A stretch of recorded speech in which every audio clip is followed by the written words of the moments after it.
Ok, ya sabemos que estamos estudiando lo que la Biblia enseña acerca de este siglo y el venidero.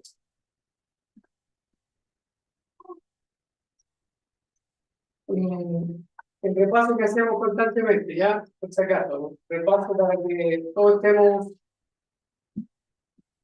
en el mismo plano y refresquemos la memoria.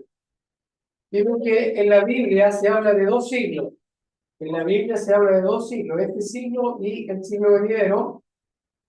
Y la mayoría de los creyentes estamos de acuerdo en que la segunda venida es lo que hace la separación. Termina este siglo y comienza o se consuma o se establece el siglo venidero con la segunda venida.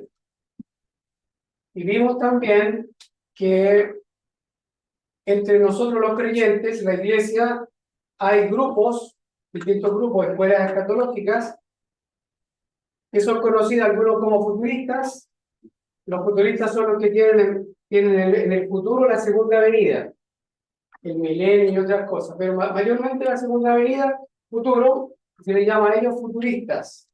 Y por otro lado tenemos los preteristas, que entienden que la segunda venida ya pasó, lo mismo el milenio, y para un preterista estamos viviendo en los nuevos en la tierra nueva. Para un futurista, ya vemos que hay distintos grupos, y ahí nos mencionamos, ya. Entonces, bien importante que tengamos claro que en la iglesia se dan estas diferencias, ¿ya? Con respecto a la segunda venida. Futuristas, segunda venida en el futuro. Preteristas, la segunda venida ya pasó, ya fue. También vimos lo que era la definición de siglo. ¿Se acuerdan que el siglo tenemos que era una edad, un periodo, una época? Y en las distintas versiones que nosotros tenemos, en la que usamos mayormente la Reina Valera 1960, se traduce la palabra eón, se traduce a veces como tiempo antiguo, corriente de este mundo, eternamente, etc. ¿Ya? Y vimos que como siglo, que la palabra del griego es eón, entonces entendemos que podría entenderse como el periodo mosaico, que sería el eón mosaico, o la era mesiánica, que sería el eón, ¿ya? La edad mesiánica. También vimos que para venir a la Biblia tenemos que tener reglas de interpretación y que nos sirven también para examinar o analizar cualquier libro. Si tomamos las reglas básicas de la exégesis o de la hermenéutica, vimos lo que era exégesis, es extraer, y vimos lo que era eisegesis, así someramente lo vimos. Eisegesis implica que uno hace decir a la Biblia lo que la Biblia no dice, o sea, mete cosas en la Biblia. Eis es meter algo, ¿ya? ¿Sí? Introducir algo, y ex sería extraer. Entonces lo que nos conviene a nosotros es saber lo que la Biblia dice, entonces sería extraer, ¿ya? Exégesis. También vimos, en cuanto a algunos pasajes algunos versículos donde se habla de este siglo y el venidero, empezamos viendo Mateo capítulo 12, ahí vimos donde aparece este siglo y aparece el siglo venidero. Vimos algunas cosas que concluimos allí, ¿ya? Solo para que se recuerden, estoy mostrando lo que ya vimos. Y nos preguntábamos en qué siglo estamos actualmente, hoy día. También vimos la parábola del sembrador y dijimos que era muy importante conocerla porque nos da pie para entender todas las demás parábolas, que fue lo que el Señor Jesús le dijo a sus discípulos. Y ahí también, para refrescar la memoria, vimos entonces este siglo y vimos el siglo venidero, ¿ya? Y una cosa muy importante, dijimos que es en ese periodo, donde está la flecha aquí, ahí estamos viendo, ahí es donde donde se superponen los siglos, ¿ya? En ese periodo, entonces, es cuando viene el Señor, ¿tá? Y se da un periodo hasta la segunda venida del Señor. Ese es el periodo donde, podríamos decir, donde se desarrolla lo que es el Nuevo Testamento, ¿ya? En ese periodo. Ahí es donde se desarrolla prácticamente todo lo que nosotros tenemos en el Nuevo Testamento. También vimos la parábola de la cizaña del campo y también, como nuestra tarea es ver este siglo y el venidero, analizarlo a la luz de lo que la Escritura enseña, y estuvimos viendo la cizaña del campo y vimos que en este siglo, ahí es donde coexistían los hijos del malo y también lo que conocemos como el trigo, ¿ya? Lo que el Hijo del Hombre sembraba. Ahí tenemos para recordar algunas de las cosas que ya vimos, la cizaña del campo. Concluíamos, según esta parábola, que ya como ya existía un reino, que entendemos que era el reino donde estaba reinando ¿quién? ¿Se acuerdan? Estaba reinando Satanás. Este es el presente siglo. Y como viene otro siglo, entonces entendemos que es el siglo venidero, que es la venida del Hijo del Hombre. También vimos la parábola de la cizaña del campo a la luz de lo que Mateo 3 nos enseñaba. ¿Se acuerdan? Mateo capítulo 3, donde se habla de Juan el Bautista. Ahí también vimos algunas cosas bien interesantes porque Juan el Bautista llama a los principales de Israel como generación de víboras, ¿ya? Ahí pudimos concluir también que la paja será quemada, y por eso que la relacionábamos con la parábola del trigo y la cizaña, porque Juan el Bautista hablaba de que iba a haber un periodo de siega que estaba relacionado con el juicio. ¿El juicio se iba a dar en qué tiempo? ¿Futuro para nosotros o pasado para nosotros? Pasado. Pasado para nosotros. ¿Por qué entendemos que era pasado para nosotros? Porque lo dice la Biblia, todo que es para ellos. Ya, y porque también Juan el Bautista les hablaba a ellos y les decía que nos enseñó a huir de la ira que estaba a punto de venir. Esa es la idea de allí, ¿ya? Por eso que entendemos que está relacionado con la parábola del trigo y la cizaña.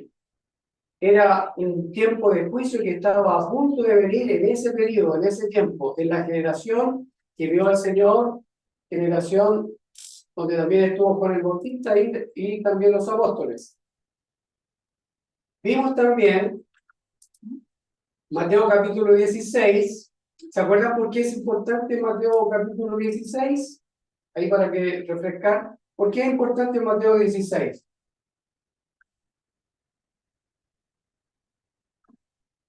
¿Por qué es importante Mateo 16? Porque tiene que ver uno con lo que dice Juan el Bautista también, con el tema de quemar la paja y todo el tema de la cizaña. Y también porque es como una parábola de base con la que el Señor después también se va apoyando para seguir explicándoles cómo funciona el reino, cómo va a funcionar ese reino que se está instaurando y que va a seguir desarrollándose. Ya. Mateo 16 también incluye, y es súper importante porque el mismo Señor habló que el Hijo del Hombre iba a venir ¿cuándo? Algunos de los discípulos iban a estar vivos. ¿Se fijan? Entonces, por eso es bien importante Mateo capítulo 16, versículos 27 y 28, y analizado en el contexto, se ve que es muy importante porque la venida del Hijo del Hombre, que es el mismo Señor Jesús, iba a volver mientras algunos de sus discípulos iban a estar todavía con vida. ¿Se acuerdan? Entonces, si decimos que eso es pasado, ¿por qué decimos que es pasado? ¿Por qué decimos que es pasado? Porque los discípulos ya murieron. porque entendemos que ya murieron. Si eso fuera futuro, si la segunda venida fuera futura, implicaría ¿qué cosa? Que deberían estar vivos cuando llegue ese juicio. Estos discípulos deberían estar vivos, ¿ya?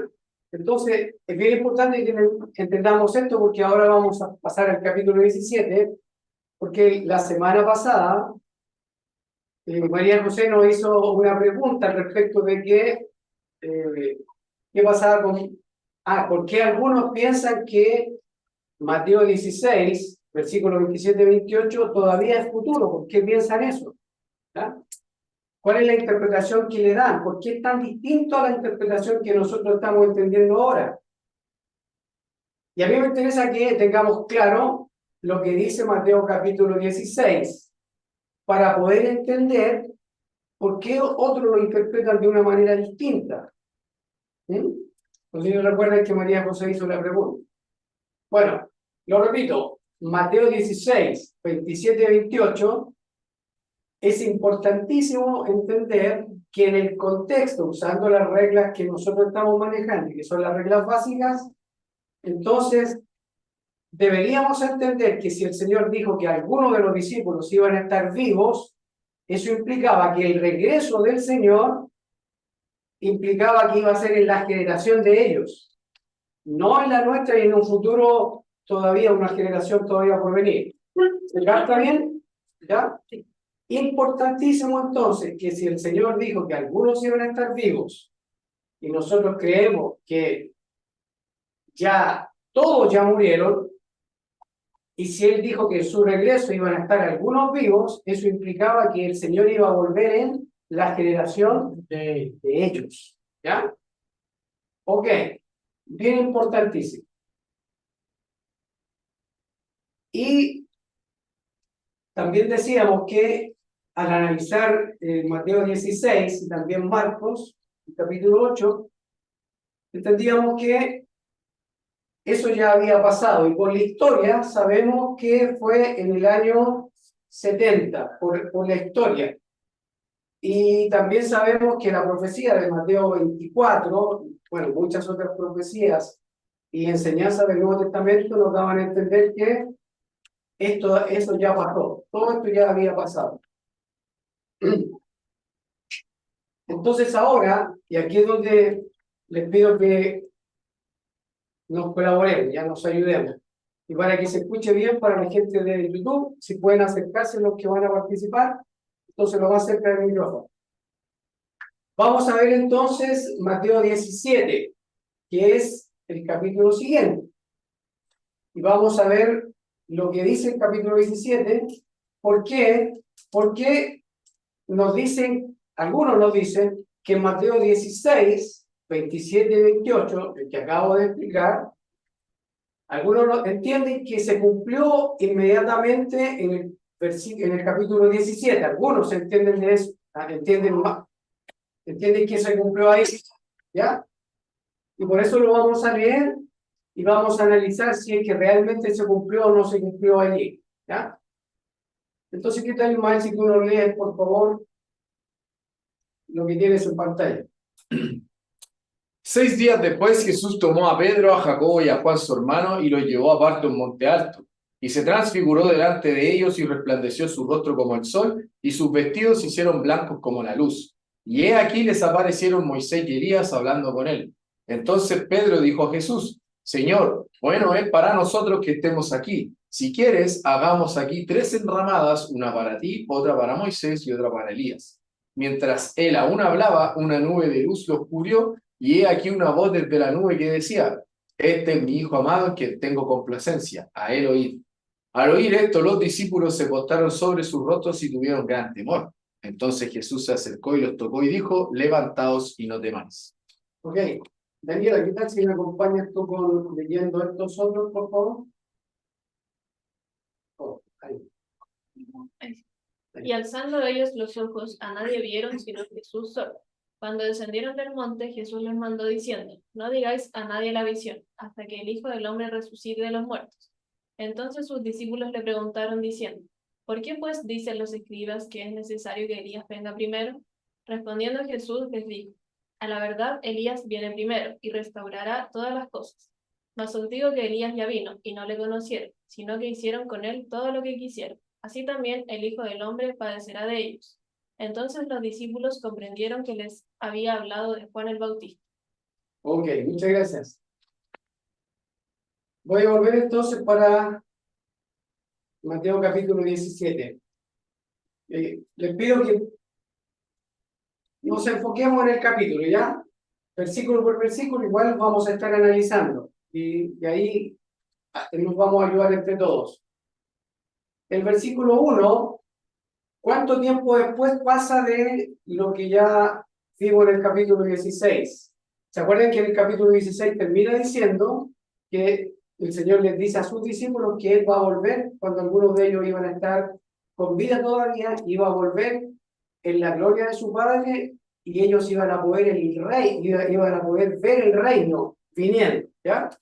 ¿Ya? Entonces, ¿cuánto tiempo pasa de allí hasta ahora el capítulo 17? ¿Cuánto tiempo? Biblia ahí está. 6 días. 6 días. ¿Ya? ¿Cuánto tiempo son 6 días? Casi una semana, ¿cierto? ¿Ya? 6 días. Cuando el Señor Jesucristo dice, cuando venga el Hijo del Hombre, van a haber algunos de ustedes que todavía van a estar vivos. Si va a pasar una semana, ¿usted cree que eso realmente era necesario decirlo? Pareciera ser que no, ¿cierto? 6 días, poco tiempo es mucho. Poco tiempo. Ahora, pasan 6 días, los paralelos del pasaje este que estamos analizando, Lucas dice que fueron aproximadamente como 8 días, dice. Seguramente cuenta el mismo día del Señor y saca cuenta y son como 8 días. Marcos también dice que son 6 días. Mateo, 6 días. Entonces dice que el Señor toma ¿a cuántos discípulos? A 3. 3 discípulos, ¿ya? Generalmente este es el círculo íntimo del Señor. ¿Quiénes son? Pedro Pedro, y Juan. claro. Ahí se usted va viendo que la misma Biblia nos va dando las respuestas. ¿Quiénes son hermanos? Pedro y Jacobo y Juan. Jacobo y Juan son hermanos, ¿ya? Dice que los lleva aparte ¿a dónde? A un monte. ¿Ya? A un monte Alto. alto. O sea, ahí da características de ese monte. Algunos nos dicen que probablemente sea el monte Hermón. Como no lo dice, nosotros nos vamos a preocupar tanto de lo que no dice la Biblia, ¿ya? Pero sí que nos da esa característica, que es un monte alto. Es importante, cada detalle que la Biblia da es importante, a ver si vamos relacionando con lo que nosotros sabemos y lo que pudiéramos estar relacionando. Fíjense, entonces el Señor toma a 3 discípulos y los lleva a un monte alto, ¿ya? El versículo 2 dice que se transfiguró. O sea, que ese transfigurar significa que la apariencia, ¿qué pasa con la apariencia del Señor? Si se Hizo transfiguró, cambio. ya se cambió la apariencia, ¿ya? ¿En qué sentido la apariencia del Señor cambia? ¿En qué sentido cambia? Resplandece. Resplandece, ¿cierto? ¿Qué es lo que resplandece? El rostro de él resplandece. ¿Tienen algo en mente que a alguien le haya pasado algo así? A Moisés, A Moisés le pasó algo así. ¿Cuándo le bajó pasó del algo así? monte. ¿Ya? Cuando bajó del monte hablaba con Dios y decía que también resplandecía su rostro Ya. después de haber Entonces, estado delante del Señor. Claro, entonces se fijan que aquí ya están manifestando algunas de las cosas que ya a alguien ya le pasó algo similar. No igual, pero algo similar. ¿Ya? Entonces ya sabemos que a Moisés, y fue cuando se les entregaron las tablas de la ley. Cuando él bajó, entonces los que lo vieron, los israelitas que vieron en ese tiempo a Moisés, ¿cuánto tiempo antes de que haya venido el Señor existió Moisés? Como unos 1000, más de 1000, ¿cierto? O 1400. Fíjense, en ese tiempo. le resplandeció el rostro y bajó, y entonces los israelitas lo vieron, y él tuvo que hacer algo. ¿Se acuerdan que él tuvo que cubrirse el rostro, se puso un velo para que no lo vieran a él? Eso lo explica el apóstol Pablo en 2 Corintios capítulo 3. Un detalle que tengamos en mente. Entonces vemos que al Señor Jesucristo aquí se le transfigura, Él se transfigura delante de ellos. ¿Quiénes son ellos? Pedro, Jacobo y Juan. Los 3 discípulos que fueron con él al monte. Bien. Entonces, dice, hacen una comparación. Se transfiguró, dice, delante de ellos y resplandeció su rostro como ¿qué? Como el sol. Como el sol. ¿Ya? O sea, que era poco o era mucho, lo que resplandeció. Ya. Entonces, dice que el rostro del Señor resplandece y además, ¿qué otra cosa pasa? Le aparecen 2 personas. Dice que, ¿qué más pasa? Sus vestidos. Sus vestidos. ¿Qué pasa con los vestidos? Se volvieron Blancos, ¿como qué? blancos. Como la luz. ¿Sí? Blancos como la luz. Entonces, la escena que ellos pudieron ver era algo común. No, Para nada, ¿cierto? Tiene que haber sido algo extraordinario lo que estaba pasando allí. Y además, dice el versículo 3, ¿qué dice el versículo 3? apareció Moisés y Elías hablando con él. Aparecieron 2 personas, Moisés y Elías. ¿Quién era Moisés? ¿Por qué conocemos? ¿Por qué se sabe tanto de Moisés? El que utilizó a Dios para liberar al pueblo de Israel de Egipto. Ya. Dios lo usó para sacar a Israel de Egipto. ¿Y por qué más es conocido? Por las tablas de la ley. Por las tablas de la ley. ¿A quién le entregaron las tablas de la ley? A Moisés, ¿cierto? ¿Dónde se las entregaron? En el monte. Y cuando él volvía, su rostro estaba también. ¿Se fijan? ¿Se ven los paralelos? Ya.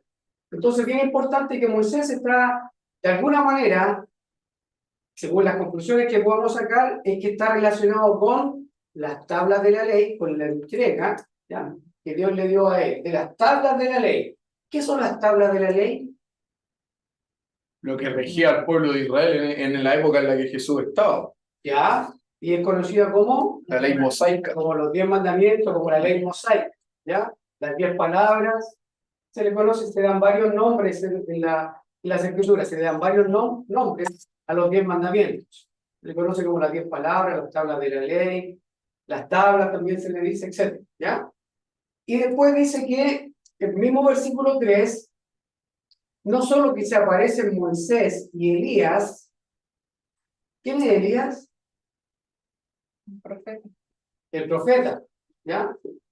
Y fíjense, Moisés relacionado con la tabla de la ley y Elías es conocido como profeta, ¿ya? Aunque sabemos que Moisés también era profeta. Pero para ese tiempo, y por lo que uno pudiera estar dando a entender acá, lo que da a entender los versículos que estamos viendo, es que seguramente estos dos hombres, Moisés y Elías, estarían representando a la ley y los profetas. ¿Ya? La ley y los profetas estarían representando en el cuadro que Mateo dejó estampado acá, dejó escrito. ¿Ya? Entonces, dice que se aparecen Moisés y Elías, ¿y qué estaban haciendo? Hablando con él. Ese él. ¿Quién es él? Jesús. Es el Señor Jesús. Bien. ¿Dónde están? En un monte alto. En un monte alto. Ok, bien. Fíjense el versículo 4. Dice, entonces Pedro dijo a quién? A Jesús. Al Señor Jesús. ¿Qué le dice? Señor, bueno es para nosotros que estemos aquí. ¿Ya? Estemos aquí, ¿dónde? En el monte.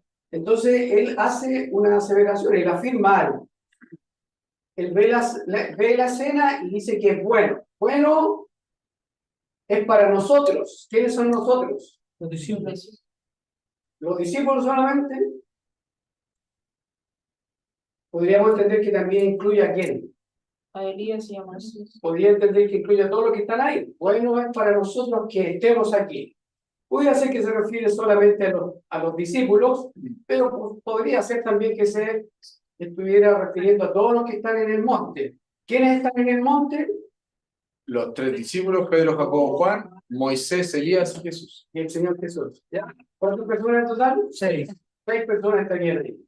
4 vivos y 2 Más bien. más vivos. Entonces dice, bueno, es para nosotros que estemos aquí. Si quieres, ¿a quién le está hablando Pedro? Al Señor Jesús. Al Señor Jesús. ¿Ya? Y le dice, si quieres, hagamos aquí tres enramadas. Aquí, enramada, ¿qué le llama eso de las enramadas? ¿Tienen alguna opinión al respecto de lo que significa enramadas en el contexto de la Biblia? ¿Cómo serían las enramadas? A ver, ¿cómo se le ocurre a usted? Hagamos aquí 3 enramadas. A mí se me ocurre que podría ser como una especie de altar solo con ramas, como una especie de fogata, algo así. Ya. Solo con ramas. La idea es que hagan una especie de tiendas, ¿cierto? Tabernáculos. Esa es la idea. Tiendas o tabernáculos. Esa es la idea que él está proponiéndole al Señor. Si quiere, le dice. ¿Ya? Se fijan que ese si quieres está considerando Pedro está considerando al Señor con mucho respeto, está pidiendo la opinión. Si quieres. ¿Ya? Hagamos aquí 3 enramadas. ¿Por qué 3? Porque dice, como una para Jesús. ¿Ya? Una para ti. ¿Quién es ese ti? El Señor Jesús. El Señor Jesús. Otra para. La hermana Gabriela escribió que no se escucha, parece. No sé si le puede preguntar a ella, si puede hablar. ¿Se escucha bien por si acaso? Ah, ya. Ya se escucha. Ok, gracias Andrés. Entonces, una para ti, ese ti es Es el Señor el Señor Jesús. Otra para Moisés. Moisés. Y otra para. Elías. Bien. Estamos armando todo el cuadro y después tenemos que sacar conclusiones para ver si. ¿Qué estamos viendo? Ya se me olvidó, ¿no? Se me olvidó, ¿no? ¿Qué estamos viendo? ¿Qué estamos tratando de analizar? ¿Con qué objetivo? Para ver si realmente se cumple o no. ¿Qué cosa? Ya se me olvidó. ¿Qué estamos analizando? ¿Por qué estamos analizando el capítulo 17? Si Para se ver cumple o no la segunda venida del Sí, Señor. claro, si Mateo 16, 27, 28 se cumplió aquí o no, por eso hay que tenerlo en mente. Estamos analizando, pensando si realmente está relacionado con lo que el Señor dijo que iba a venir en su reino, que algunos iban a estar vivos, y que Él iba a venir en juicio, ¿ya? Venía a recompensar a cada uno según sea su obra. Estamos viendo si aquí se cumple o no, ¿ya? Volvemos al capítulo 17. Dice el versículo 5, mientras él aún hablaba, ¿quién es él ahí? Pedro, ¿ya? Mientras él aún hablaba, ¿qué es lo que acontece? Una nube de luz. Una nube de luz. ¿Se imaginan ustedes una nube de luz? ¿Se lo pueden imaginar? Una nube de luz. ¿Sí? Una nube de luz. Un destello. O sea, si lo describe como nube, como un destello, como un pequeño sol, algo así. Una nube de luz. Porque uno tiene la idea de nubes, cuando le hablan de nubes, uno no se imagina que sean de. ¿Cómo imaginarse una nube de luz? Claro, tiene que Pero tiene que haber sido algo realmente espectacular la visión, ¿ya? Porque dice de luz. No era como las nubes que nosotros conocemos. Lo que más podría parecerse es las nubes que nosotros decimos son como de algodón. Podría, pero aquí es de luz, ¿ya? Entonces, después dice, una nube de luz los cubrió. ¿A quién cubrió? A los 6. ¿Ya? Los cubrió, dice. Podríamos decir que a los 6 lo cubrió a todos. Dice los cubrió, probablemente que haya sido los 6. Yo creo que sí, porque dice, acá dice, con la voz desde la nube decía, este es mi hijo amado. Claro. ¿Sí? Estaban todos ahí escuchando. Ahora, si ustedes ven los paralelos de estos versículos, ustedes se van a dar cuenta que Pedro, todo lo que acaba de decir, bueno es para nosotros que estemos aquí, que hagamos el Ramá, tanto Marcos como Lucas nos dicen que el miedo que tenía, la escena, todo lo que estaba viendo, lo dejó como así fuera de sí. Y dice que lo que él hablaba, no sabía lo que decía. ¿Lo fijan? Sí, usted puede buscar capítulo 9 o Marcos 9, ahí aparecen los versículos, y eso nos va a dar a entender que él hablaba pero no se daba cuenta de lo que decía, porque la visión, lo que había visto, lo dejó como anonadado. El versículo 5 entonces, mientras él aún hablaba, una nube de luz los cubrió. También los versículos que aparecen en Marcos y también en Lucas, relacionados con este evento, se nos dice que el Señor Jesucristo estaba hablando con Moisés y Elías y tenían un tema que ellos discutían, estaban conversando. Y de lo que ellos hablaban era de la partida o la salida que el Señor iba a tener en Jerusalén. Entonces, cuando se aparecen Moisés y Elías conversando con el Señor, ellos están hablando de la salida del Señor. Y la palabra salida es la misma palabra éxodo, que para nosotros se traduce como salida. Es el éxodo. Entonces, ellos están hablando del éxodo del Señor, de la salida del Señor que iba a acontecer en Jerusalén.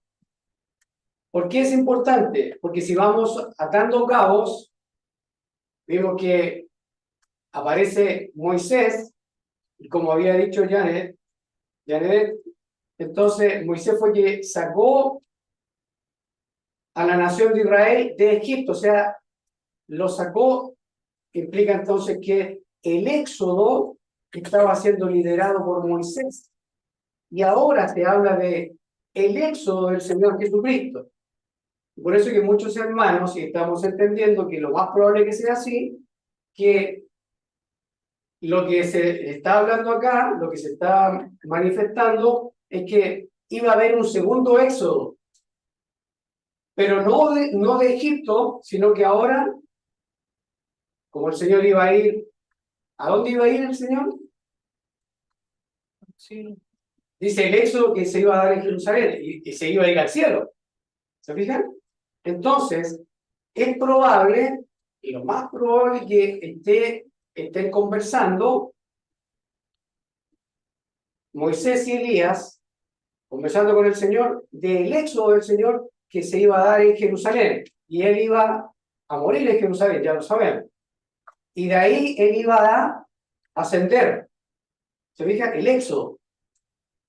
Entonces, por eso que entendemos que aquí se está hablando del éxodo ahora, de todo lo que el Señor Jesucristo iba a llevar ¿para dónde? A su reino. A su reino, a la gloria, según lo que vemos en Hebreos capítulo 2. Por eso que es importante tratar de meternos y entender lo que Mateo escribe, y recordemos que en el contexto de ellos conocen el Antiguo Testamento, y entonces hacen relaciones que a nosotros nos cuesta un poco, hasta que empezamos a entender que todo lo que el Nuevo Testamento menciona está relacionado con el Antiguo. Y como el Señor Jesucristo vino a cumplir, entonces se van a estar dando muchas de las cosas que estaban ya profetizadas en el Antiguo Pacto, en el Antiguo Testamento.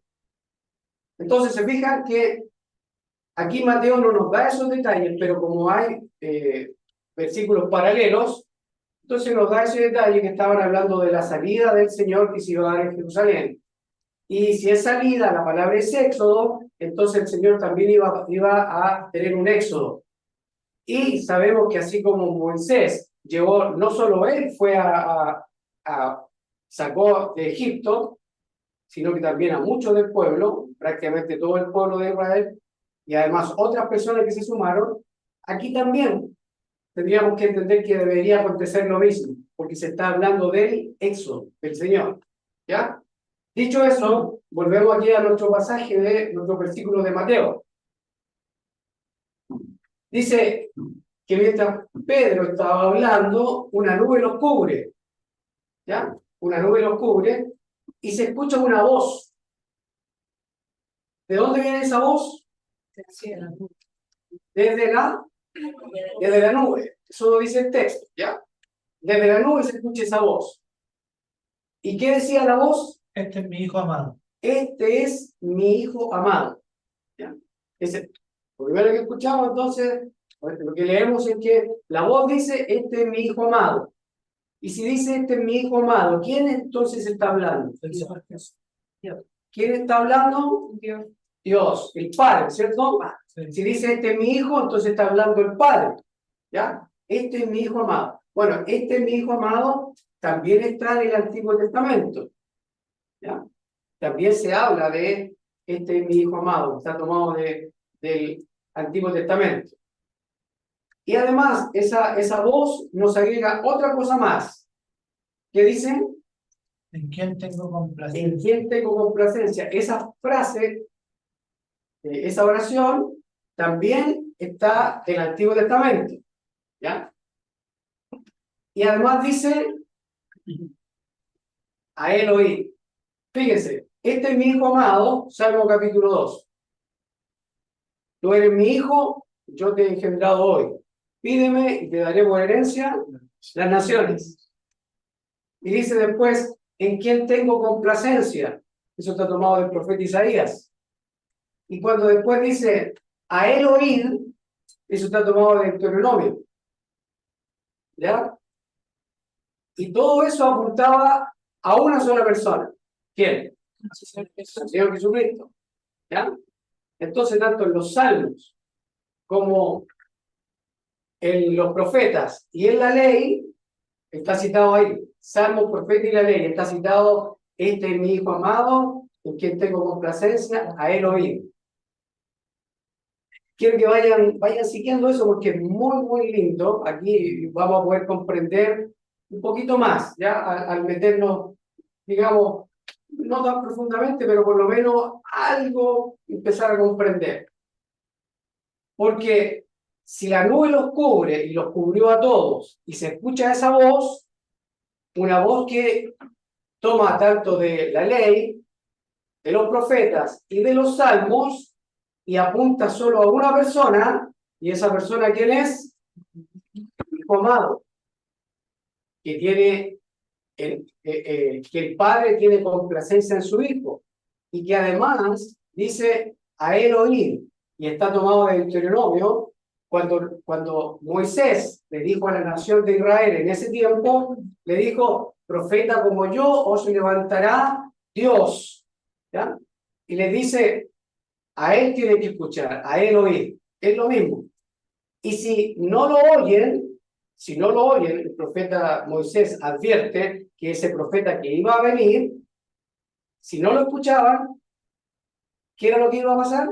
Con los que no escuchaban al profeta que anunciaba Moisés, dice, será cortado del pueblo, será quitado, ¿ya? Esa es la idea, será cortado del pueblo.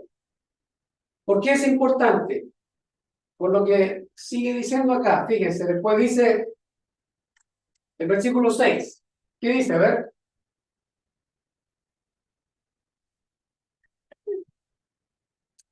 Al oír esto, ¿qué es esto?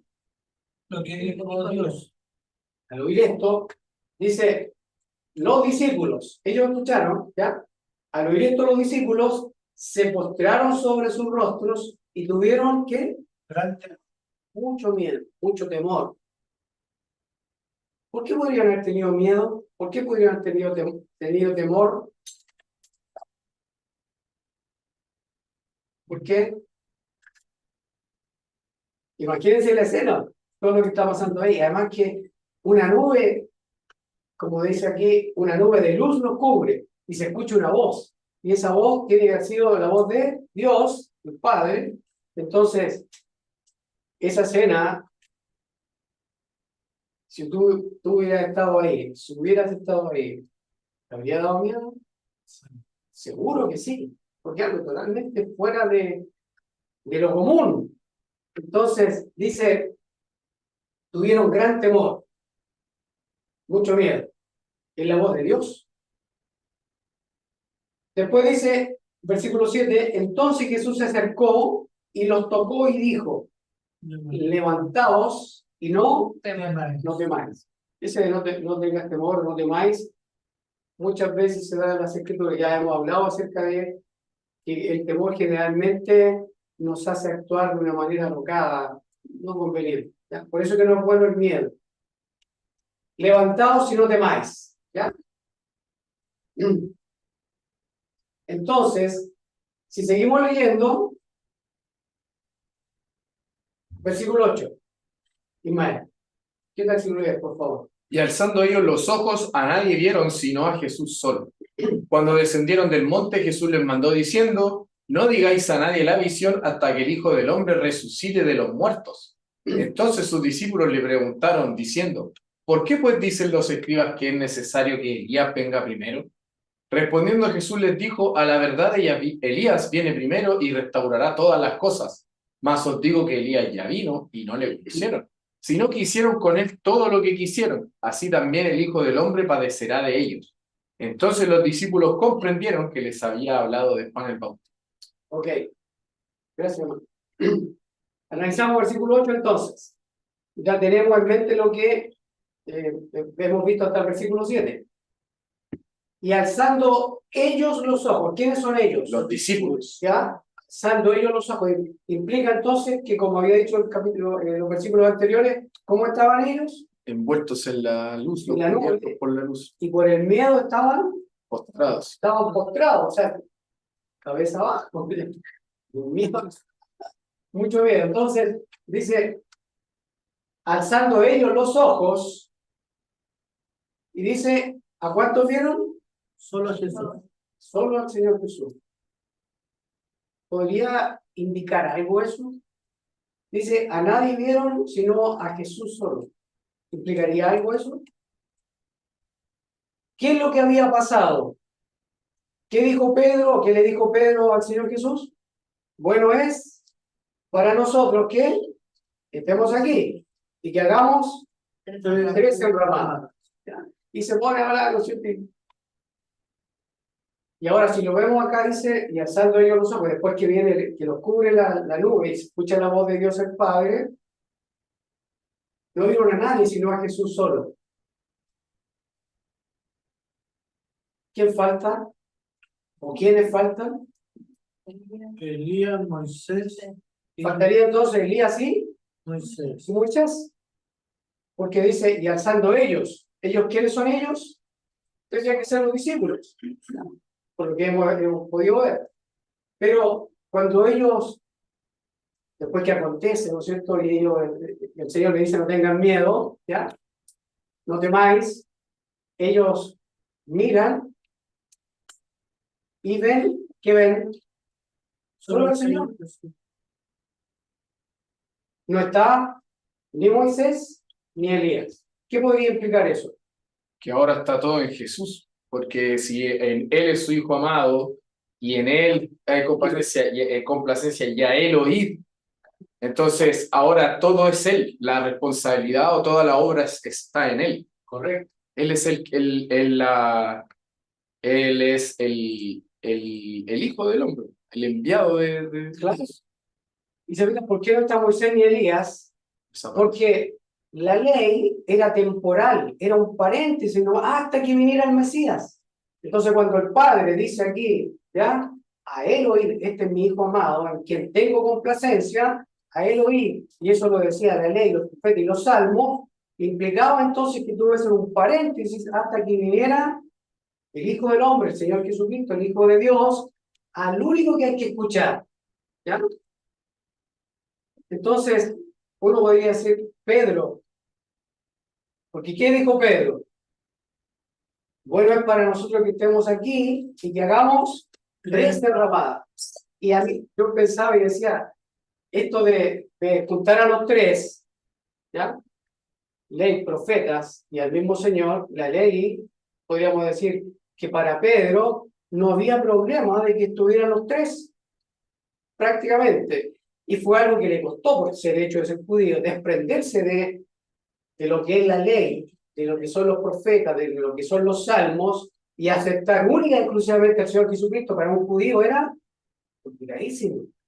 Criado durante tanto tiempo bajo la ley, entonces que ahora digan que es a él oír y que ya estaba escrito en la misma ley, entonces entender que era un paréntesis en la ley y ahora dejarla para seguir al Señor era algo que para un judío era dificilísimo.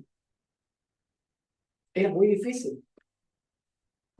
Y eso uno lo puede relacionar con lo que ya hemos visto antes en Mateo 16. ¿Se acuerdan que el Señor dijo, si alguno quiere venir en pos de mí, ¿qué tenía que hacer?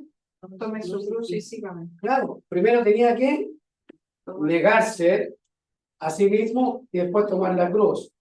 Claro, negarse a uno mismo también implicaría que tendría que dejar la ley, tendría que dejar las costumbres, tendría que dejar todo lo que para él era la vida, para un judío, y para seguirlo ahora solo al Señor Jesús.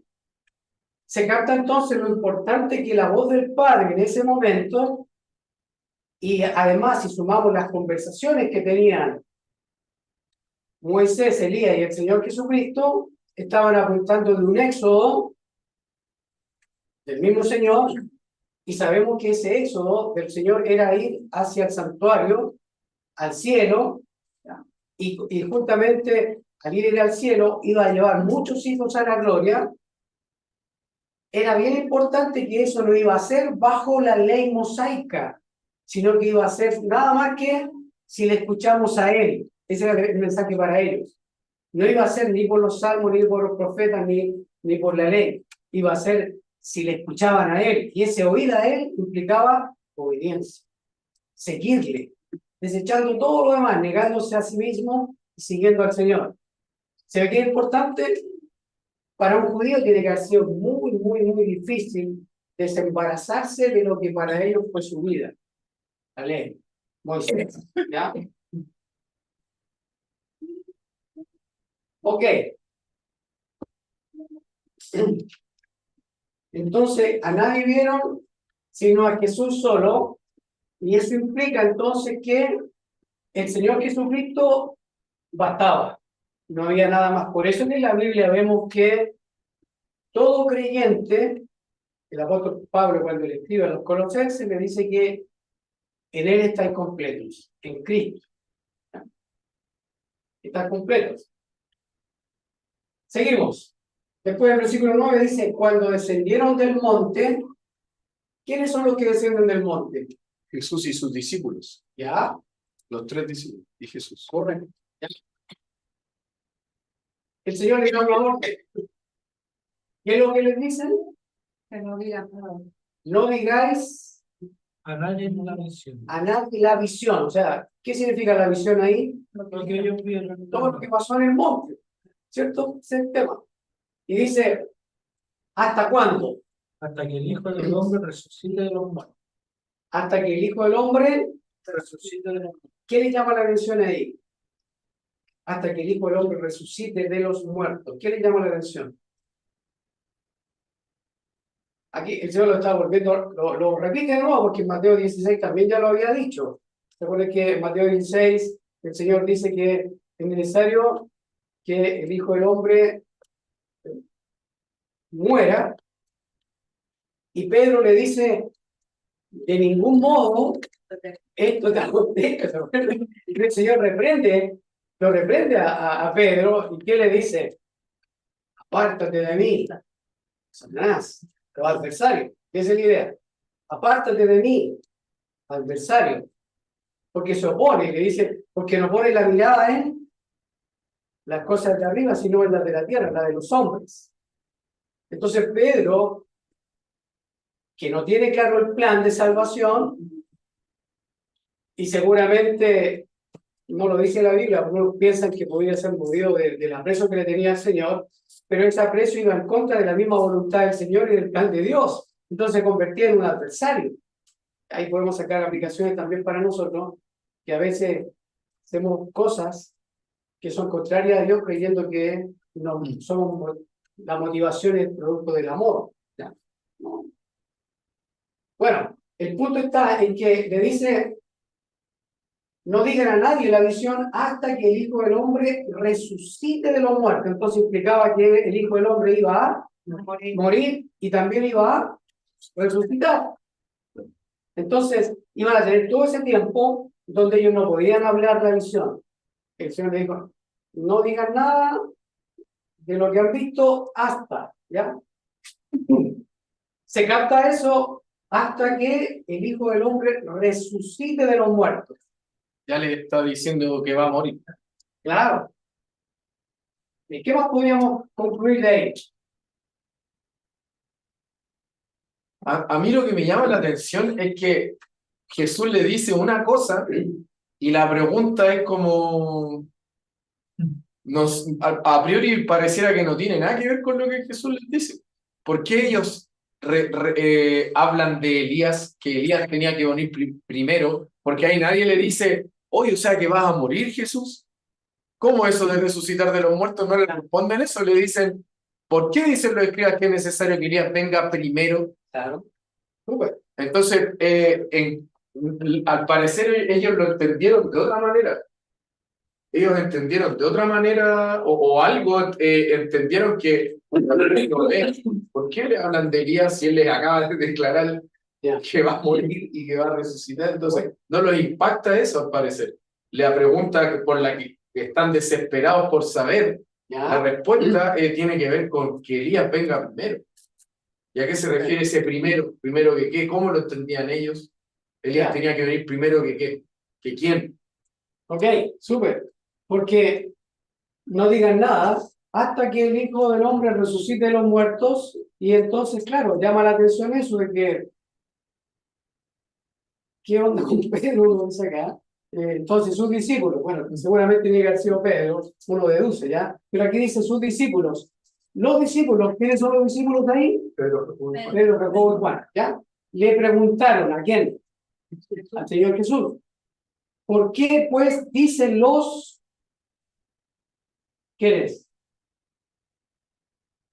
¿Por qué, pues, dicen los escribas? ¿Quiénes son los escribas? Escribas están relacionados, claro, con la alta sociedad de ese tiempo. Los escribas eran los que escribían. ¿Qué escribían? Escribían la misma ley. Se suponía que eran expertos en la ley, ¿ya? Ellos eran los que tenían que pasar de manuscrito a manuscrito y tener copias, ¿ya? Para distribuir en los distintos lugares donde se leían las escrituras. Entonces los escribas hacían eso. Y eran, podríamos decir, eran como no igual, pero muy parecido a un abogado. Tenían que conocer la ley, las leyes, ¿ya? Las directrices que Dios había dado para el pueblo. Esa es la idea. Los escribas hacían eso. Ellos transcribían la ley, ¿ya? Por eso se les llama los escribas. Los escribas. ¿Qué decían los escribas? Según los discípulos, ¿es necesario qué? Elías. ¿Quién es Elías? El profeta. Y según el Antiguo Testamento, ¿quién se suponía que tenía que ser Elías? Tenía que venir primero, Elías venga primero que ¿quién? El Mesías. Primero que el Mesías, ¿ya? Y entonces eso está tomado de Malaquías, el capítulo 3 y el capítulo 4. Y ellos entienden que habla de Juan el Bautista, lo relaciona. Correcto. Se fijan, entonces toda la visión que ellos vieron, el Señor le dice, no digan a nadie la visión hasta que el Hijo del Hombre resucite de los muertos. Entonces la pregunta es, según lo que dice acá, ¿por qué pues dicen los escribas que es necesario que Elías venga primero? Fíjese lo que le llama la atención. Elías venga primero. ¿Lo habrán dicho porque apareció Elías allí? Puede ser. Pero la pregunta era esa. Entonces, es necesario que Elías venga primero. Ahora, seguramente ellos están pensando, según Malaquías, que el pueblo tenía que verlo, tendría que ver hacia Elías, que es lo más lógico. Entonces, que Elías venga primero implicaba que ellos vieron a Elías allí, pero el pueblo tenía también que verlo, seguramente es lo que seguramente están pensando los discípulos. Y la respuesta del Señor, versículo 11, dice, respondiendo Jesús les dijo, a la verdad, Elías, ¿qué pasa con Elías? Viene primero. ¿Mm? Y dice, y restaurará todas las cosas, según lo que el mismo profeta Malaquías nos enseña. También en Isaías también se habla acerca de que iba a venir un heraldo, ¿ya? Pero mayormente está tomado de Malaquías. Aparentemente, me parece a mí que está tomado de Malaquías acá, ¿ya? Entonces dice, es verdad, Elías viene primero y restaurará todas las cosas. Y de nuevo vemos que está llamando la atención a lo del Antiguo Testamento. Restaurará todas las cosas. Si uno lo ve en Malaquías capítulo 4, ese restaurará todas las cosas que implicaba.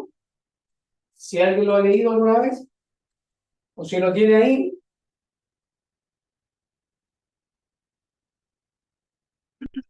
De Malaquías 4, Malaquías 4, ¿sí? Bueno, la idea ahí es que restaurará todas las cosas, implicaba que, si alguien lo tiene, a ver, si alguien lo encontró, dice, porque aquí viene el día ardiente como un horno, y todos los soberbios y todos los que hacen maldad serán estopa. Aquel día que vendrá los abrazará, ha dicho Jehová de los ejércitos, y no los dejará ni raíz ni rama. Mas a vosotros los que teméis mi nombre, nacerá el sol de justicia, y en sus alas traerá salvación, y saldréis y saltaréis como becerros de la manada. Hollaréis a los malos, los cuales serán ceniza bajo las plantas de vuestros pies en el día que yo actúe, ha dicho Jehová de los ejércitos. Acordaos de la ley de Moisés mi siervo, al cual encargué en Horeb ordenanzas y leyes para todo Israel.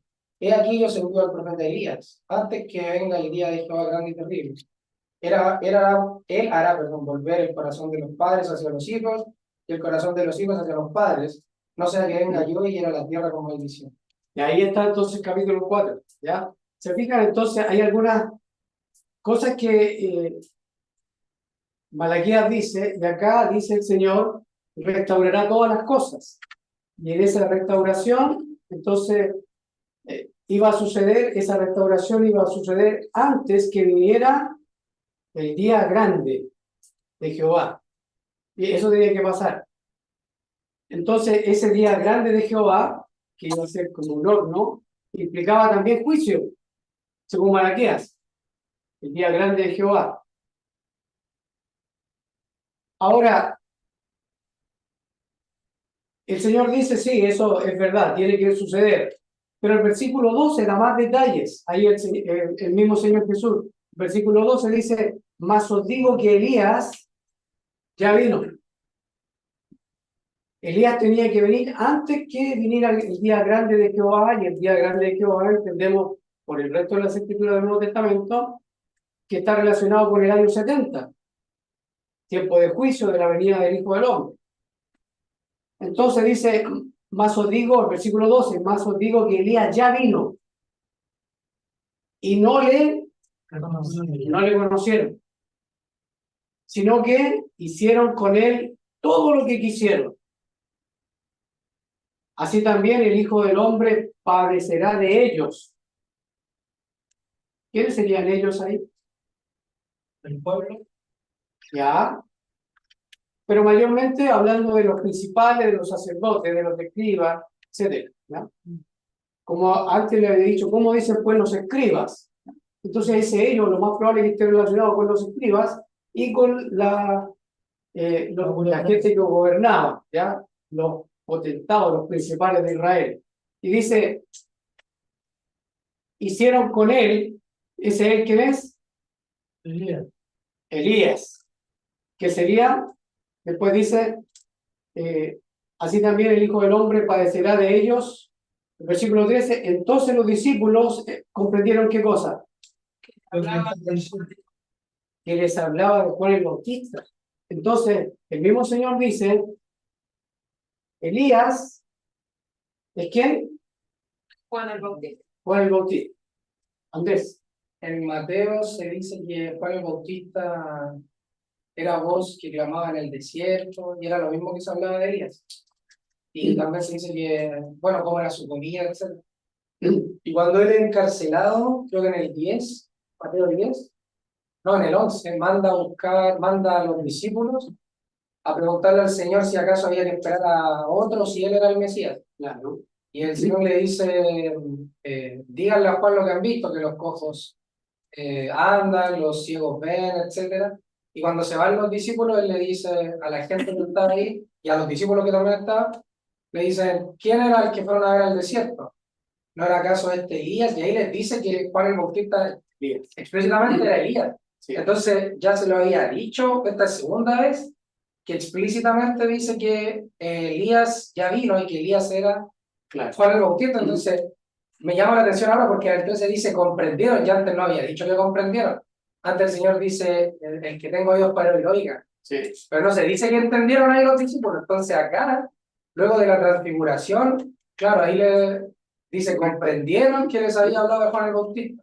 Y antes también lo había dicho, entonces claro, eso llama la atención también de este pasaje. Correcto.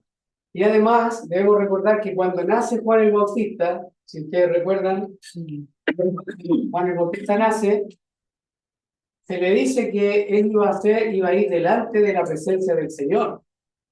Entonces también ahí da luces para entender que Juan el Bautista iba a ser el Elías, ¿ya? Que tenía que venir. Y aquí es por eso que ellos comprenden que les hablaba de Juan el Bautista. ¿Ya? Entonces ahora hagamos la tarea, lo que nos propusimos. Ya tenemos el capítulo 17 a grandes rasgos, ¿ya? ¿Se cumple lo que el Señor Jesucristo dijo en Mateo capítulo 16, versículos 27 a 28? ¿Se cumple o no se cumple?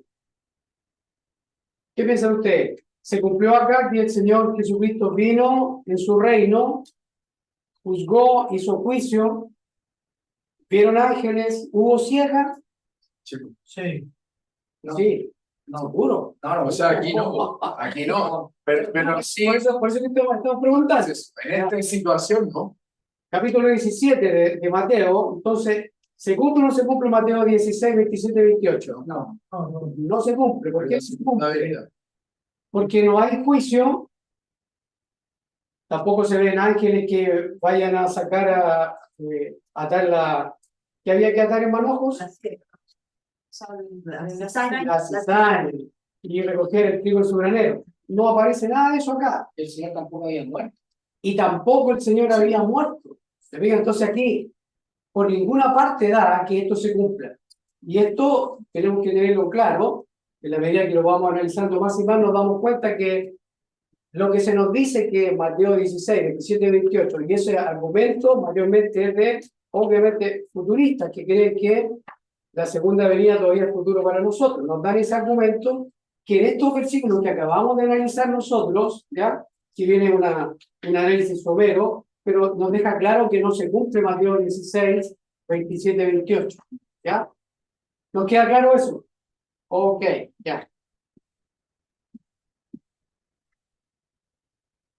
Si ya nos quedó claro eso, entonces vamos a ir a avanzar entonces ahora en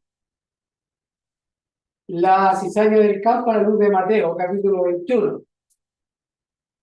En la medida que uno va estudiando la Biblia, se da cuenta que prácticamente en todos los pasajes, en todos los versículos, en cada libro del Nuevo Testamento, hay señales, ¿ya? Que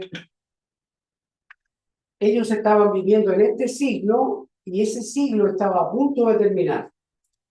Estaba próximo a terminar, y si estaba próximo a terminar, implicaba también que la venida del Hijo del Hombre estaba ya a punto también de el retorno del Señor.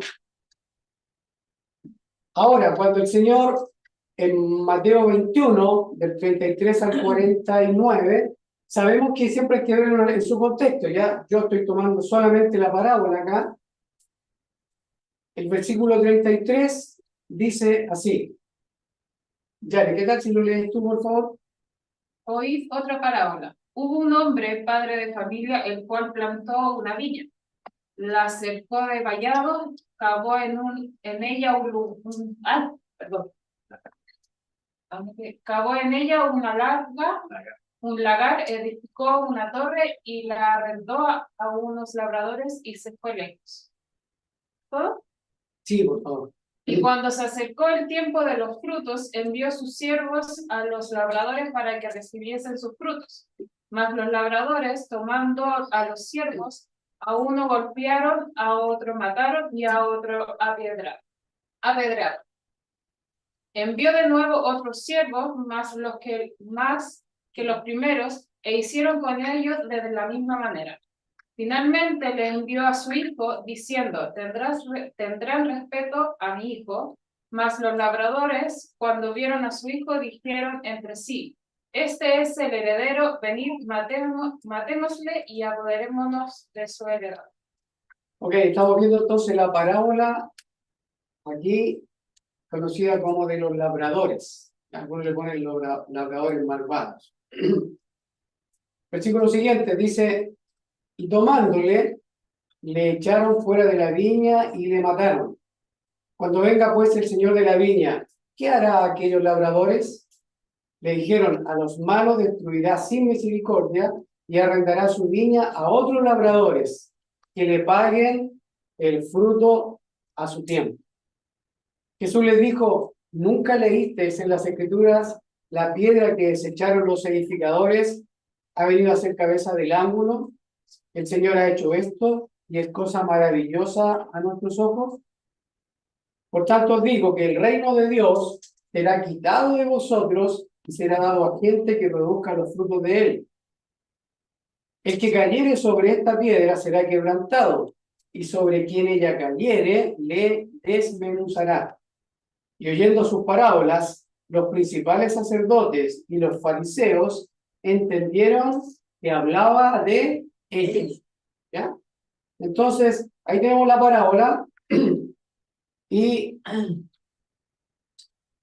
por qué la podemos relacionar con el trigo y la cizaña? Porque dice el título que yo le puse ahí, la cizaña del campo a la luz de Mateo 21, 33 al 49, que es lo que acabamos de leer. ¿Por qué está relacionado, por qué la relaciono con el trigo y la cizaña? ¿Por qué piensan ustedes? Ya que la hemos leído, ¿por qué podría estar relacionada? Porque también hay un juicio Porque hay un juicio. ¿Juicio a quién? a los labradores malvados. Ya, Hay un juicio que es definitivo a los labradores malvados. O sea, hay oportunidades y un tiempo que se acaba. claro, Hay, que sería el equivalente a la siega. También hay hombres malos claro, y hay un dueño de una viña. claro. Y se fija que el tiempo de los frutos, ¿qué significa el tiempo de los frutos? Es la cosecha, o es la siega. ¿Se ve por qué está relacionada? ¿Ya? Y aparte que también se habla del rey. Ok. Entonces, vamos al versículo 33. El tiempo que nos queda, yo creo que algo vamos a alcanzar a avanzar. Dice, oíd otra parábola. Hubo un hombre, padre de familia, el cual plantó una viña, la cercó de vallado, cavó en ella un lagar, edificó una torre y la arrendó a unos labradores y se fue lejos. ¿Ya? ¿Se capta? Ahora, por lo que uno entiende acá, y en el Antiguo Testamento, la viña en el Antiguo Testamento es la nación de Israel. Eso lo podemos ver en el profeta Isaías. Si no me equivoco, está en el capítulo 5, pero está en Isaías, así que me acuerdo. ¿Ya?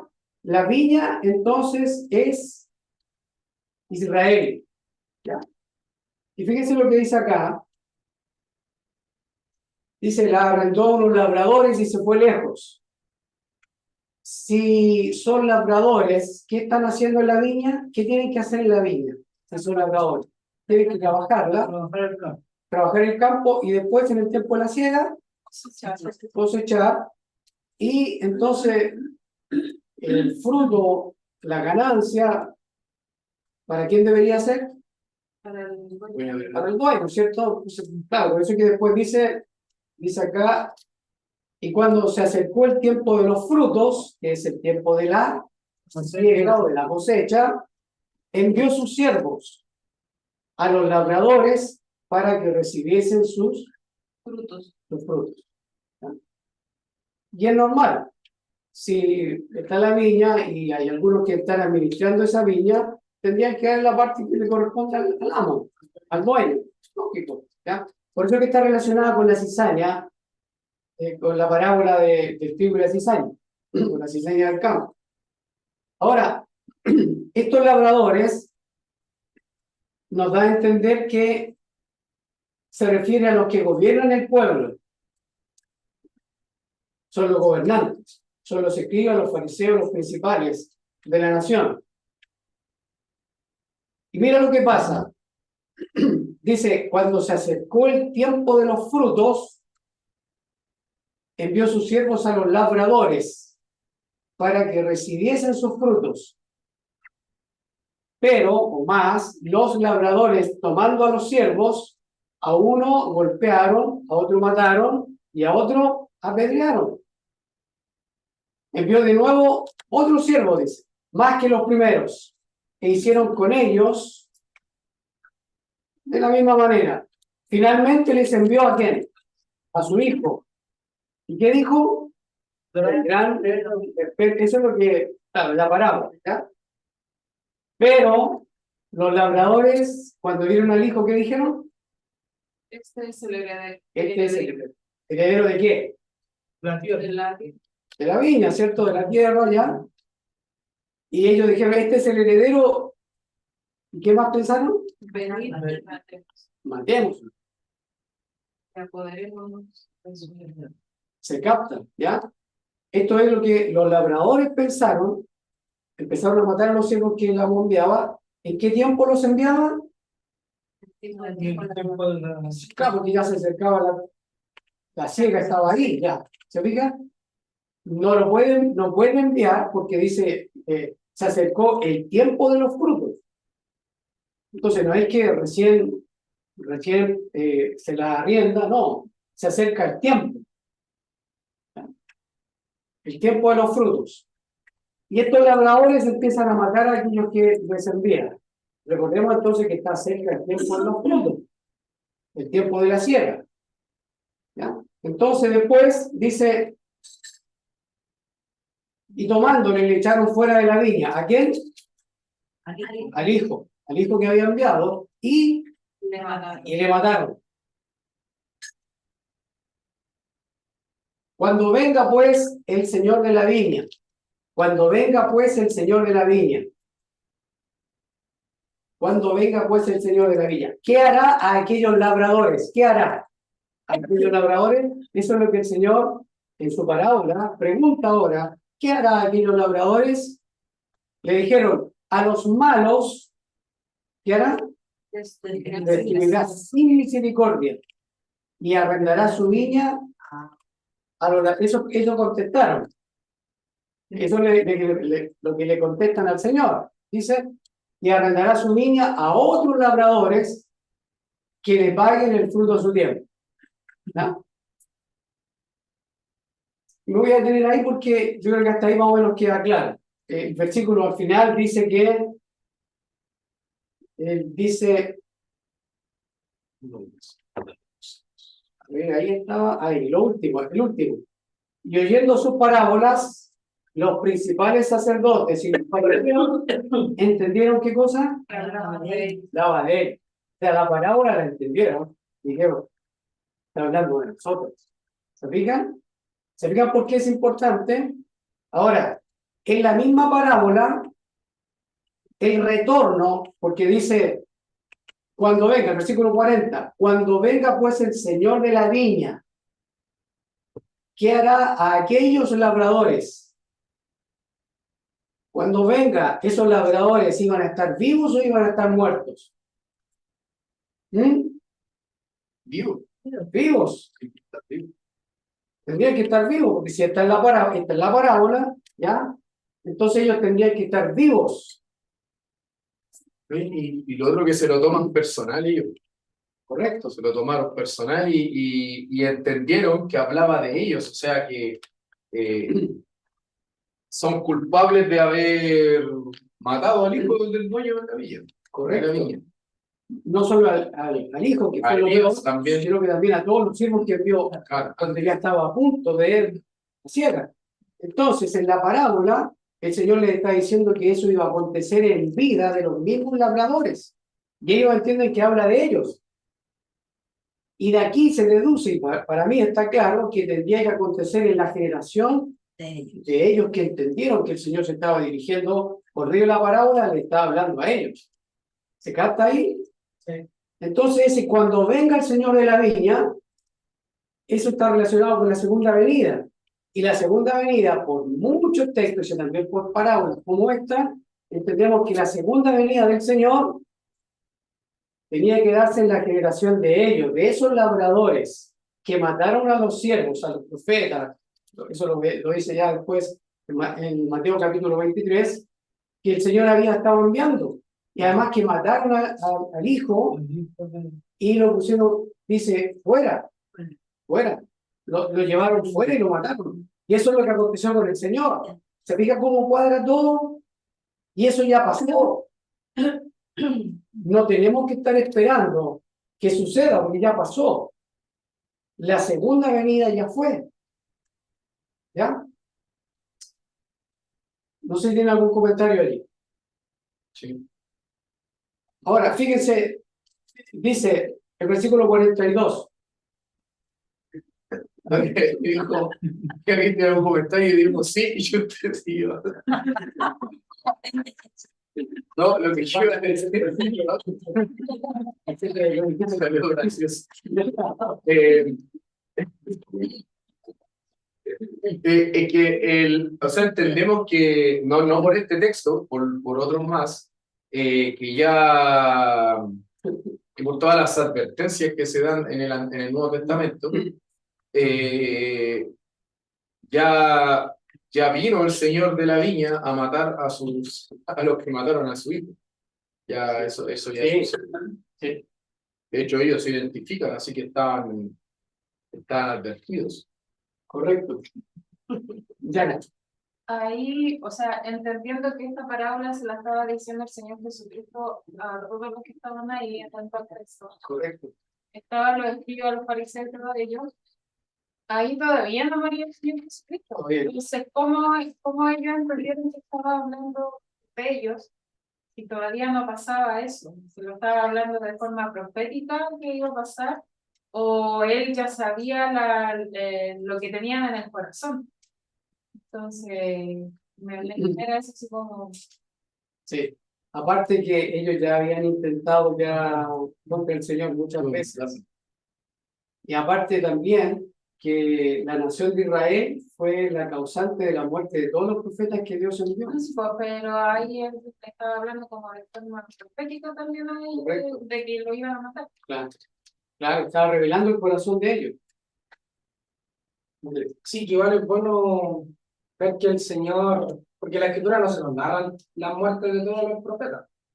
No está explícito, claro. Mayormente se sabe por la tradición o por cosas así. Y es interesante que, claro, él le cargue, si bien no lo dice la Escritura, como decía en el Antiguo Testamento, literal de todos, pero él sí le carga la muerte a todos, ellos, a todo el pueblo, a la nación. Entonces, igual es interesante ver que aquí al menos se deduce, claro, y es claro lo que venía acerca de los labradores, o sea, los labradores a los siervos los habían matado y mandaba más y aún así los seguían matando. Sí. Eso igual habla de que ellos cuando dicen entendieron la parábola, al menos lo que yo logro captar, es que entendieron que eran servidores, eran labradores, eran siervos y que había uno mayor que enviaba a sus siervos y que ellos mataron a los siervos y al hijo.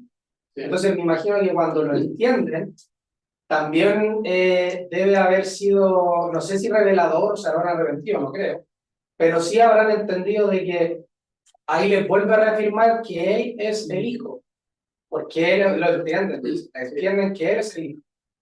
Sí, eso es la mención. Gracias, hermano amigo.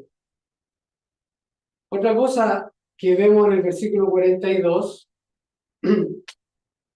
Porque ellos responden que cuando venga el Señor, les dice, respondiendo ellos, al Señor le dice, arrendará su viña.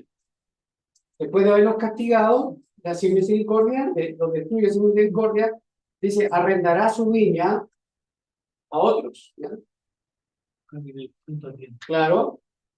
Pero el Señor, en el versículo 43, fíjese lo que Él dice, por tanto os digo, eso está diciendo el Señor, os digo que el reino que será quitado de vosotros. Ahora, ¿por qué es importante? Porque hay una línea de interpretación que dice que el reino para Israel fue pospuesto, no quitado, sino que fue pospuesto. Ese quitado aquí ellos lo entienden que es quitado por un breve tiempo, y como nuestros hermanos dispensacionalistas entienden que Dios tiene dos pueblos, y entonces, como Israel rechazó al Mesías en su tiempo, muchos de ellos creen así, el reino fue pospuesto hasta un futuro todavía para nosotros, donde Dios va a volver y le va a dar el reino. Pero aquí dice, le será quitado, y además, ¿qué dice? Será dado a gente que produzca los frutos de él. Entonces, el reino no es pospuesto para Israel, le es quitado. Le es quitado, dice la Biblia. ¿Ya?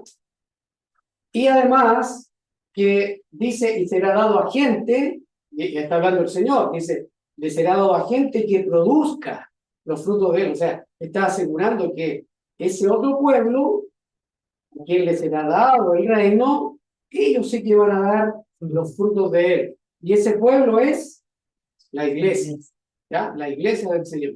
¿Se fijan? Yo tengo una pregunta. Cuando dice que el reino de Dios será quitado de vosotros, ¿cuándo el reino de Dios fue dado a ellos? Y habíamos visto que el Señor dijo que el reino de los cielos se había acercado con él. Y en la parábola al menos se da a entender de que el reino ya estaba con los labradores y por eso, correcto. Entonces, ¿qué significa el reino de Dios para ellos? Se fijan, buena pregunta, ¿por qué? Porque si le va a ser quitado, significa que en algún momento se le había dado. Claro. En arriendo, como vemos acá.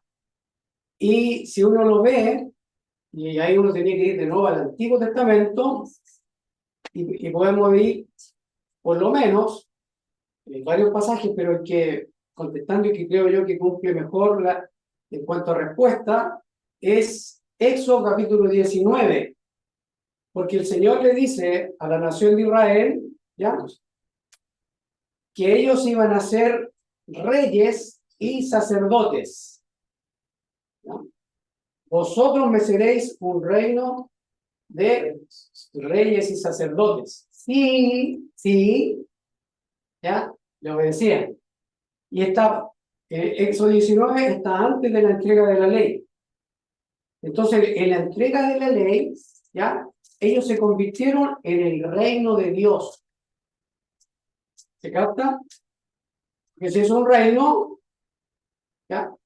Iban a ser para Dios, entonces era un reino puesto por Dios, era el reino de Dios. Ellos, como nación, sí obedecían los mandamientos que se les entregaron, entonces ellos iban a ser un reino de sacerdotes y gente santa. Eso lo podemos ver en Éxodo. Y como vimos también en Isaías, que la viña, era la nación. Entonces, por eso es que dice que le será quitado. Claro, se le había dado, pero era condicional. No era incondicional. ¿Ya? Ellos tenían que obedecer. Adelante, El hecho de que sea, entonces, como le explico a usted, de que si es que los seguían, entonces el reino de los cielos estaba ligado al pacto, a la ley mosaica. Entonces era como porque no era político ni terrenal, me imagino el reino de Dios ahí. No era algo que estuviera establecido en la tierra como lo entendemos. A través de todo el sistema mosaico, sí. Claro, pero solo para ellos. Para la nación de Por Israel. eso. En cambio acá hemos visto que el reino de Dios dice que cubre toda la tierra en Daniel, la profecía, Eso sí. etc. Por eso, entonces, ahí era algo puntual para Israel y era a través del pacto entonces. Claro, y ellos tenían que llevar el reino a todas las naciones. Ya, por eso, Ellos tenían que ser luz. ellos debían hacer, Ellos debían, pero fracasaron. claro, por eso, pero a eso voy. Entonces, el reino de Dios, ellos tenían la responsabilidad de llevarlo. Correcto. Y en este, al menos lo que se da a entender, porque dice que le paguen el fruto a su tiempo, entonces pareciera ser que ahí no va a depender tanto de ellos, a menos la parábola está haciendo el contraste. Pero lo que vemos después, entonces, es que la diferencia con este reino de Dios que se acerca por medio de Cristo, es que el fruto lo va a producir el mismo Señor. Correcto. Y ahí vemos de nuevo el antiguo pacto, el nuevo pacto en Jeremías, capítulo 31. Ya, y disculpe, entonces por eso dice que Jesucristo es mediador de un mejor. Correcto. Ya, entonces Moisés era la cabeza de este, o sea, al que se le fue dado entonces este reino que ahora es quitado. Sí. Ya, perfecto. Por eso que está relacionado también con lo que hemos visto antes, Mateo 17, ya tiene que desaparecer Moisés y Elías. Ya, sí. Porque Moisés y Elías hablan del fracaso de la nación de Israel para cumplir la ley. Entonces Dios tiene que sacar la ley, ¿ya? Para que después sea un nuevo pacto donde Dios actúe, donde Dios haga algo totalmente nuevo, la nueva creación. Por eso es que el reino de Dios está ligado al nuevo pacto y a la nueva creación, a los nuevos cielos, a la nueva tierra. Entonces uno se va dando cuenta allí que a la luz de las Escrituras, este siglo está ligado, está relacionado con el antiguo pacto, y eso implica la ley mosaica, cumplir la ley mosaica, obedecer a los profetas, sujetarse a lo que dicen los salmos, ¿ya? Y ninguno lo cumplió de la nación de Israel. La nación de Israel tenía que ser luz. Es por eso también que cuando vemos las bienaventuranzas, el Señor Jesucristo le dice a sus discípulos: ustedes son la luz del mundo, ustedes son la sal de la tierra, y no se dirige a los escribas, a los fariseos, porque no dieron el ancho. No podían ellos, ¿ya? Tenía que haber una nueva creación. Y es por eso acá, de nuevo, volviendo a los versículos que estamos analizando, el versículo 42 les dice, ¿a quiénes les dice? A los escribas, a los principales sacerdotes, a los fariseos. Les dice: nunca leísteis en las Escrituras, mira, nunca leísteis en las Escrituras la piedra que desecharon los edificadores ha venido a ser cabeza del ángulo. El Señor ha hecho esto y es Cosa maravillosa. cosa maravillosa a nuestros ojos. O sea, estaba escrito en la Biblia, pero ellos no lo entendieron, ¿ya? No lo entendieron. Y recordemos que las parábolas, todas las parábolas, apuntaban que el juicio venía para esa nación porque el corazón de ellos se había engrosado. No lo podían entender porque el pecado hizo una tremenda pared que le cegó el entendimiento. Un corazón de mucha grasa, podríamos decir, no le permitía oír, ¿ya? Adelante, hermano. En el Salmo, como cuando dice la piedra que desecharon, claro, uno lo lee, o al menos en el contexto se va a entender de qué quiere decir. Es la piedra que desecharon los edificadores. Y el Israel desechó, claro. claro, y aquí el Señor está diciendo que es Él. Aquí, claro. Aquí da el Señor a entender que Él es la piedra que desecharon los edificadores, que eran los labradores, según la parábola, y que apuntaba a los escribas y fariseos, a los sacerdotes. ¿Ya? Entonces todo eso en el antiguo pacto. Oiga, ¿cómo el antiguo pacto, a la luz del nuevo, uno puede interpretarlo? Y todo apuntaba que el Hijo del Hombre iba a venir en juicio para unos y en salvación para otros. Y es lo que vemos en el versículo 42 acá. Para algunos, dice, la piedra que desecharon los edificadores ha venido a ser cabeza del ángulo. El Señor ha hecho esto y es cosa maravillosa a nuestros ojos. La piedra que desecharon los edificadores. Y esa piedra es el mismo Señor Jesús. ¿Quiénes la desecharon? Los escribas, los fariseos, los principales del pueblo. Ellos desecharon la piedra es Cristo. Y esa misma piedra, de alguna manera, también nos lleva al Nuevo Testamento, al Antiguo Testamento, donde hay una piedra no cortada con mano, ¿se acuerdan? En Daniel capítulo 2, que destruye toda una imagen, ¿se acuerdan, no?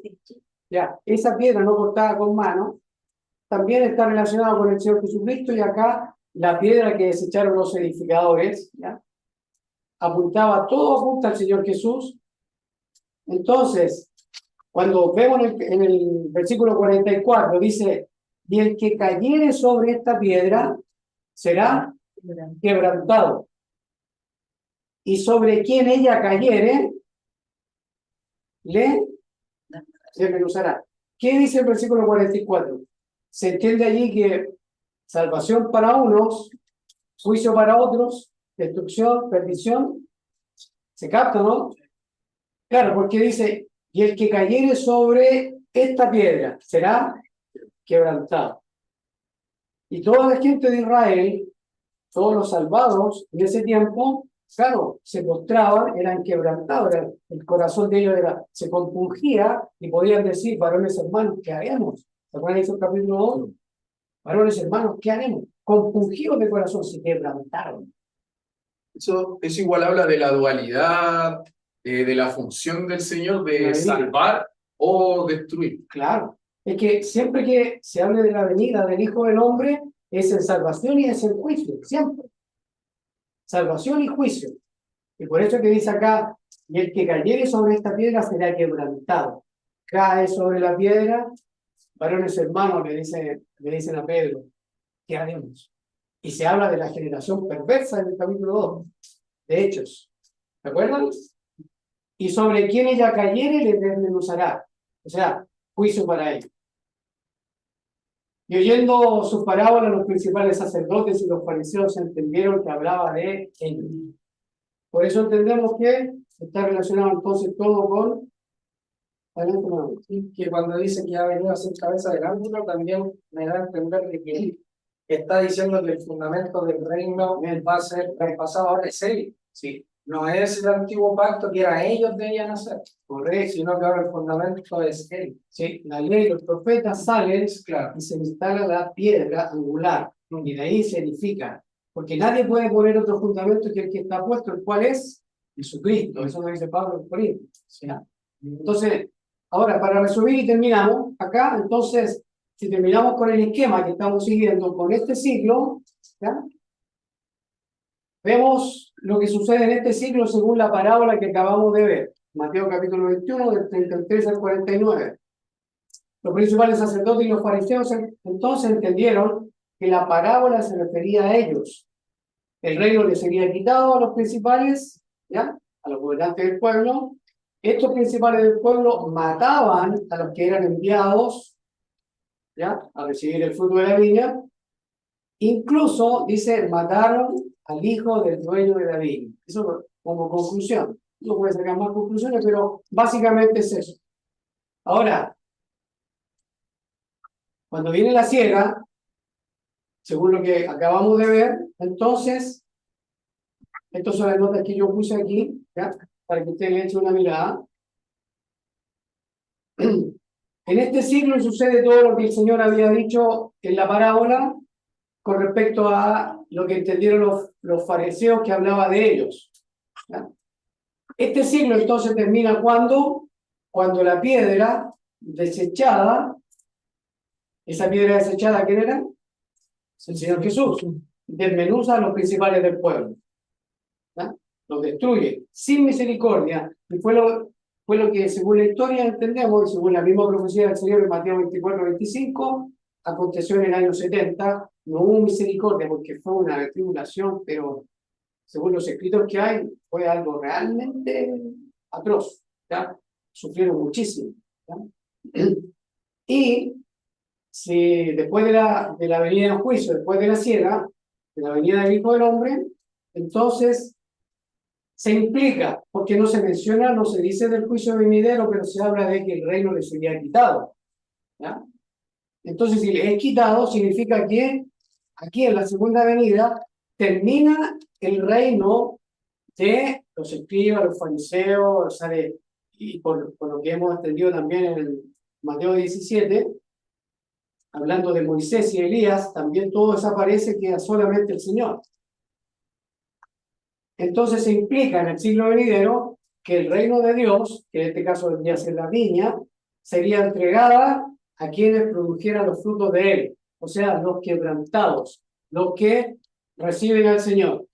Y lo relacionamos con Hechos capítulo 2, varones hermanos, ¿qué haremos? ¿Qué haremos para huir de esta perversa generación? Entonces Pedro dice, ¿qué le dice?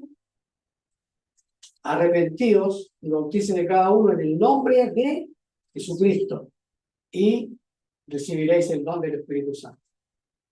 ¿Ya? Entonces está relacionado todo con cuando viene entonces el tiempo de la siega, ¿ya? Implica entonces que el reino le es quitado y lo reciben los quebrantados de corazón. Y eso estaría relacionado ya, entendemos, sí, se implica, ¿ya? Que sería en el siglo venidero, que partió ya en ese tiempo y se consumó en la venida del Señor, cuando le es quitado el reino a ellos y les es entregado a otra nación que entendemos por las Escrituras que es la Iglesia. Por eso que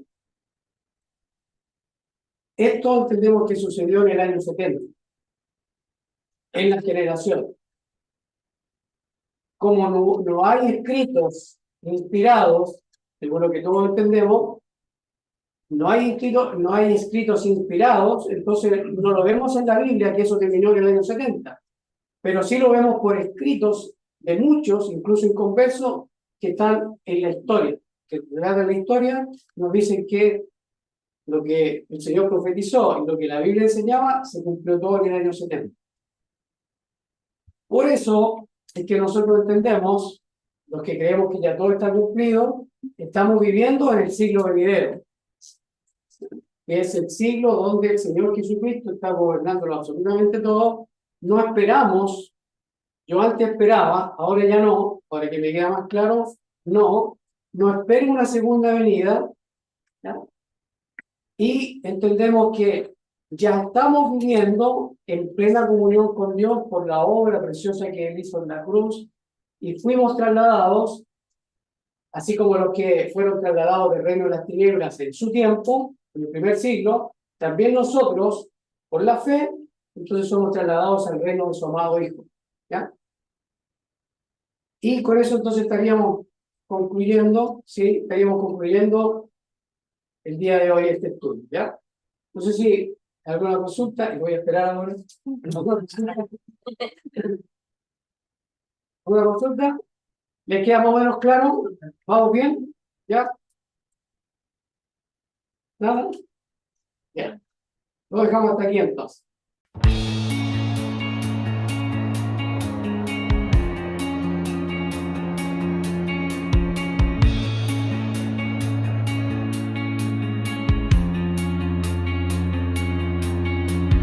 La escatología es el estudio de las últimas cosas, el estudio de los días postreros, se ocupa de lo que tiene fin.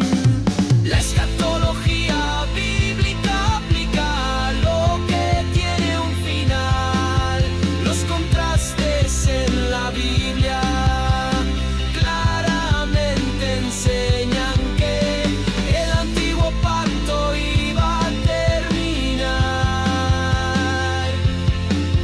y que el nuevo por siempre debía continuar.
cosas.